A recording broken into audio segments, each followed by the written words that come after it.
وہ ہاسپٹل آج مجھے اپنے ایک عزیز کے ہمراہ ہاسپٹل جانے کا واقعہ رونما ہوا۔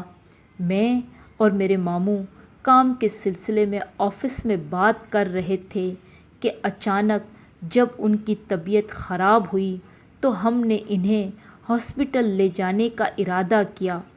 ان کے ساتھ جب میں ہاسپٹل میں داخل ہوا تو وہاں ایک جم غفیر تھا۔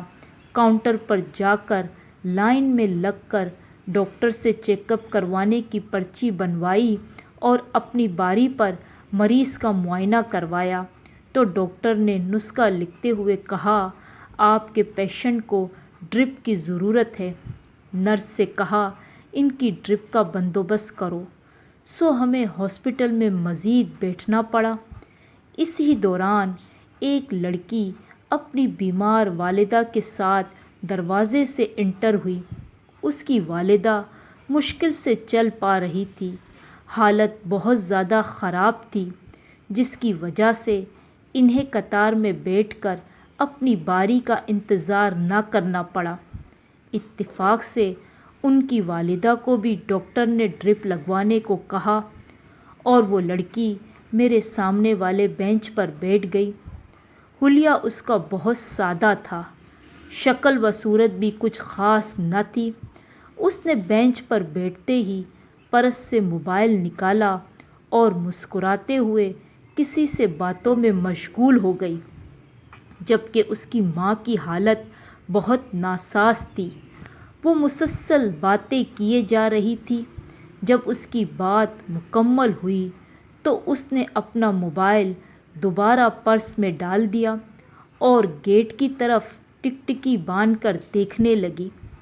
اتنے میں ایک ہینڈسم سا لڑکا خوش شکل خوش لباس ہاسپٹل میں داخل ہوا اور اس لڑکی کے پاس جا کر بیٹھ گیا۔ وہ دونوں لوگوں سے گھبرا رہے تھے، مسلسل اپنی جگہ بدل رہے تھے۔ اس ایک گھنٹے کے دوران انہوں نے 3 بینچ تبدیل کیے۔ انہیں لگ رہا تھا کہ سب انہی کو دیکھ رہے ہیں۔ لڑکی کی ہنسی تھمنے کا نام نہیں لے رہی تھی۔ وہ مسلسل اس کے کانوں میں سرگوشی کر رہا تھا۔ تقریباً 1 گھنٹے بعد وہ اسے لو یو جان کہہ کر چلا گیا۔ نہ تو وہ اس کی ماں سے ملا اور نہ ہی اس کی خیریت دریافت کی۔ اس سے تو ثابت ہوا کہ وہ اس کا منگیتر نہیں تھا۔ اتنے میں نرس اس کے پاس آئی اور کہا، آپ کے پیشنٹ کے ہاتھ میں سوائلنگ ہو رہی ہے اور آپ نے مجھے بتایا نہیں، آپ کہاں تھی؟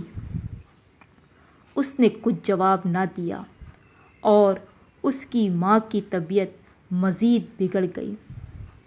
یہ ہے آج کی نوجوان نسل، ہر احساس ذمہ داری سے بے خبر، شرم و حیا سے عاری، نہ زمانے کا ڈر نہ رسوائی کا خوف۔